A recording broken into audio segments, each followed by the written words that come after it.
Welcome to Health Management. We'll be approaching health management in a holistic manner from the scope of an occupational therapist lens. What is health management, you might be asking? These are activities related to developing, managing, and maintaining health and wellness routines, including self-management with the goal of improving or maintaining health to support participation in other occupations. Other occupations could be your performance in and out of uniform.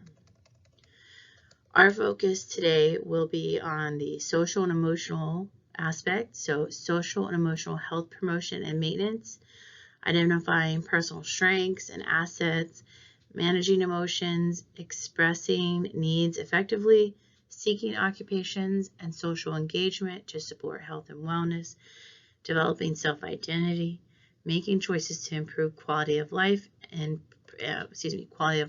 participation. Additionally, health management also includes symptom and condition management, managing your mental and physical health needs. This includes using coping strategies for illness or trauma, societal stigma, managing pain, managing chronic pain, and recognizing symptom changes and fluctuation. Additionally, meaning to develop and use strategies for managing and regulating emotions that don't add to overall negative problems. Health management also includes the ability to communicate within the healthcare system, express and receive verbal, written, and digital communication, understanding and advocating for yourself, as well as medication management, physical activity, strength training, cardiovascular exercises, and lastly, nutrition management. And this involves adhering to or implementing and adhering to nutrition and hydration recommendations from the medical team. So you'll see here you have H2F. We have all the pillars that we like to address, that we do address, and that who we have available for you both in Korea and at JBLM to support readiness in all areas you see in front of you.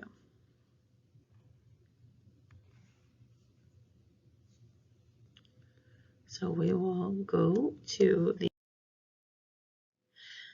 an occupation, because we're going to say occupation a lot in this class, is anything you need or want to do in order to live a quality of life. So the official definition is occupations are various kinds of life activities in which individuals, groups, or populations engage in. They include activities of daily living, so that's bathing, dressing, taking care of yourself, instrumental activities of daily living, that's work, driving, paying bills, grocery shopping, rest, sleep, education, work, play, leisure, and social participation. These are all occupations that some you need to do and want to do to maintain a certain quality of life. There can be a term that is called occupation imbalance, and that's when we don't give enough to one area, and it can cause a negative side effect in our daily life, and we'll touch base on that later on. The material presented to you today aims to arm you with a tool for our occupational assessment in an effort to choose positive occupations towards overall health and wellness, essentially alternatives for substance use. Substance use can arise when people engage in an excessive pattern of using alcohol or mood-altering substances to escape an uncomfortable environment, an uncomfortable feeling, chronic pain, trauma-related challenges. And the goal with this material that you're going to be observing today is to teach you how to, one, identify triggers, stop in the moment if you can, or learn those triggers so you can prepare and identify what you do currently that's either harming you or causing negative impact on your physical, mental, or social health, and give you a new list of things that you can choose. So awareness and habit change is our goal, and that does take time. Our learning objective is to define and identify habits in daily living that enhance or degrade our physical and mental health. We want to teach you to use this tool that is going to be a blueprint for ongoing personal accountability. It's something that you can go to regularly. I encourage people to use it first weekly or monthly for personal accountability. The occupation we are focusing on is health management, and this is how you're choosing to care for your overall well-being. The performance pattern that we're focusing on today will be the habits and rituals, roles, and routines that you engage in that are harming you. And the client factors that we're going to address are values and beliefs. What are your current thoughts towards the choices that you are making? So now I'd like you to take a moment and pause the recording, and I'd like your facilitator to select volunteers to read the definitions and then provide examples of them. And this could be an example of a current habit that you have that's maybe an automatic, adaptive, or a maladaptive habit. Then a maladaptive is something that you use to cope, but it causes you more harm than good. And so yeah, let's take a few minutes, pause, and have a volunteer read the definitions and provide examples. This is the main tool we are going to utilize today. The occupational, interpersonal, leadership skills, you will hear me refer to this as OILS. Research has identified these areas to greatly impact a person's overall health. This document is going to be a blueprint that you can utilize to assess what you're currently doing and then identify if it's helping or if it's harmful, or what you're not doing in a specific area, and then give you time and space to create a list of things that you might try. So what the tool will do for you is, number one, create awareness of already positive habits that you want to sustain or enhance. Two, create an awareness of unhealthy habits that might be hindering wellness in this area. And three, awareness of absence of care at a specific area that we would benefit from bringing attention to. Now, you might be thinking, how can I attend to all these areas on a daily basis? And it's not necessarily the idea. The idea is to give you awareness, put these on your radar so that you start adopting or practicing in occupations that address these areas and fill your cup in each area, maybe on a weekly basis, a monthly basis, just bringing yourself awareness that these are areas that support your overall mental readiness.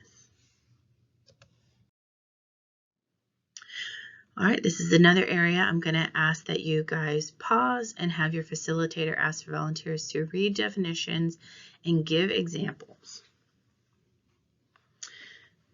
This slide is important for using the tool that we just showed, which is an activity that we're going to do later.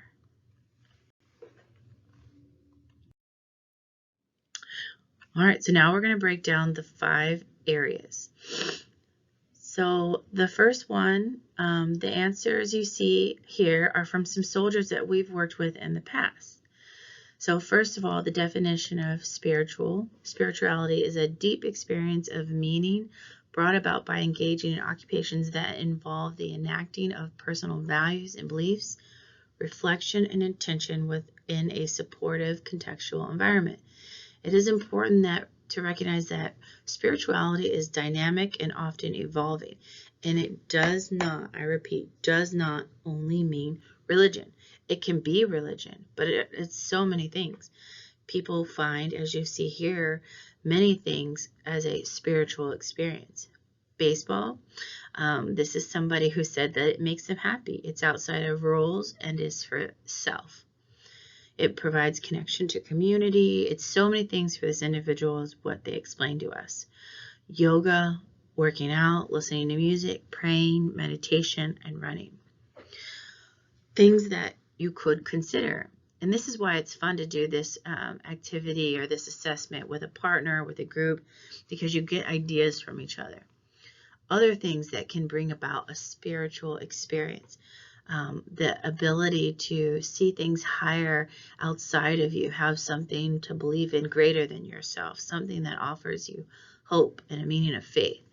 Connect with faith in your community, volunteering, yoga again, meditating, journaling as a form of processing emotions and getting feelings out of your head. Spending time with nature. Nature has been found to be very therapeutic. They call things like walking in the forest or hiking forest paths. Focusing on your hobbies and speaking with a chaplain or someone you trust. So a lot of these are processing emotions, getting out of your head, getting out of your phone, getting out of your day-to-day to-do list, and just connecting with something bigger than yourself.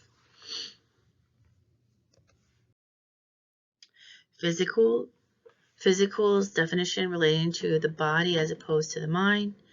Again, we have answers that have been shared from other soldiers that we've worked with. Things I currently do: stretch, physical training, take vitamins, eat good. You'll see a lot of overlap in these, and that's fine. The goal of these is bringing attention, and everybody's are bringing awareness to this area, and everyone's answers may be a little different. Things you could consider: committing to a healthy diet, limiting snacking, hydration, moving more, getting plenty of sleep, limiting alcohol use, avoiding tobacco products. Social is relating to society or its organization and community. Again, these are answers that we've received from service members we've worked with in the past. Things that they currently do: regularly scheduled family activities. Could be pen paling, scheduling phone calls, scheduling Zoom, scheduling trips, engaging with battle buddies at work, right? Having lunch meetups, after work meetups. Drinking was something that someone identified, and now this is where that ability to assess if something that you currently do, because this is going to be something that we do at the end, is it a helpful or a harmful habit? Meaning, is the balance out of whack? Does it bring more harm than good? And then you can, in the right hand column, replace it with a more positive thing that you can consider. Sharing your feelings, understanding how the other people influence you. So understanding how the company you keep is important. Listening to others without judgment or blame. We call that active listening. Disagreeing with others respectfully. So having boundaries, standing up for yourself in a tasteful way. It's okay to disagree. Avoid being overly critical, angry outbursts, and violent behavior. And some of these are identifying that, all right, maybe I need a little outside help, right? Maybe that's an area I need some assistance with. Maybe I'll get a book to help me. Maybe I'll see the chaplain. Maybe I'll go to one of FAP's anger management class. Maybe I'll go see EBH. Many, many options. Emotional is relating to feelings and emotions. And again, these are answers we have seen from other soldiers that we have worked with in the past. Everybody's answers are going to be different. But we want you to have a response when we ask you, what do you do for your emotional health? What do you do for your mental health, spiritual health, physical health, all those things. So these are just to get you thinking.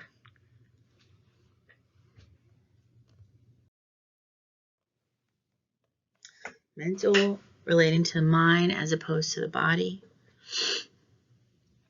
Again, you'll see this person wrote drinking. I do remember this engagement. This individual wrote drinking for mental, emotional, and I think it was spiritual. I don't recall, but it's on one of the previous slides.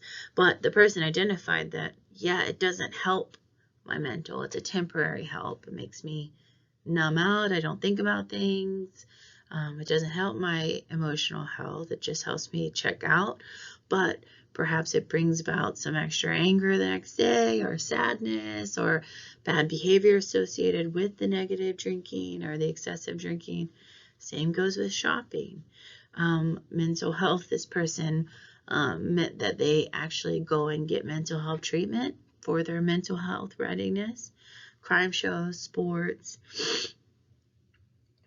So all things that the people write that they utilize or participate in for this specific area, and then after you identify it, it's good to do an assessment. Is this behavior or this occupation helping me or harming me in this area? So some common trends you might see for all the areas include sleep, solid nutrition, movement, rest, recovery. Rest is taking time to be still, reflect, and connect with self or nature.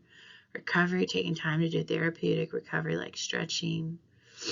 Movement is medicine for the body and the soul.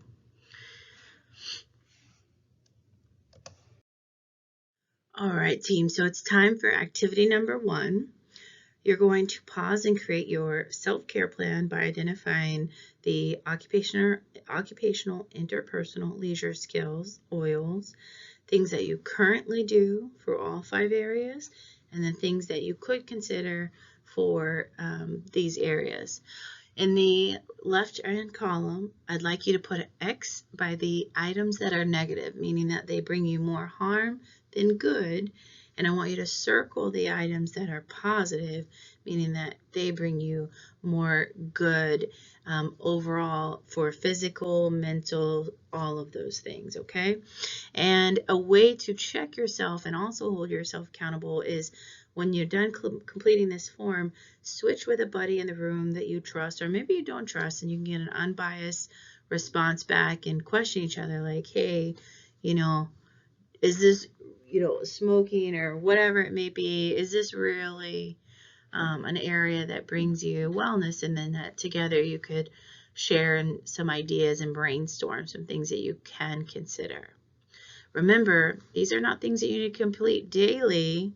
There are a few that we would like you to complete daily and to prioritize, but you want to put this on your radar for, daily or weekly, basically, okay? So go ahead and pause and do that, and then we'll move to activity 2. All right, now that you've created your self-care plan, we're going to do activity number 2. It's called the Emotional Aspects of Addiction Worksheet. Your facilitator will provide these to you.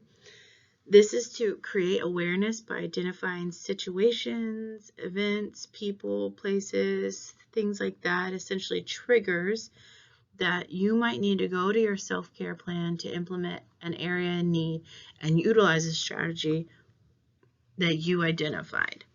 This is a longer activity, so we will pause and let you complete this activity together, and you can also pair with a buddy if you want an unbiased response or some feedback too. Okay, team, I hope you enjoyed this presentation and you learned some strategies that you can utilize in your road to recovery and on your journey to overall improved health, and that you have a new tool that you can use to hold yourself accountable. If you want any additional clarification, please reach out to your facilitator, or you can come see the occupational therapist and the mental readiness team on your in your H2F team. So thank you, and be good to yourself.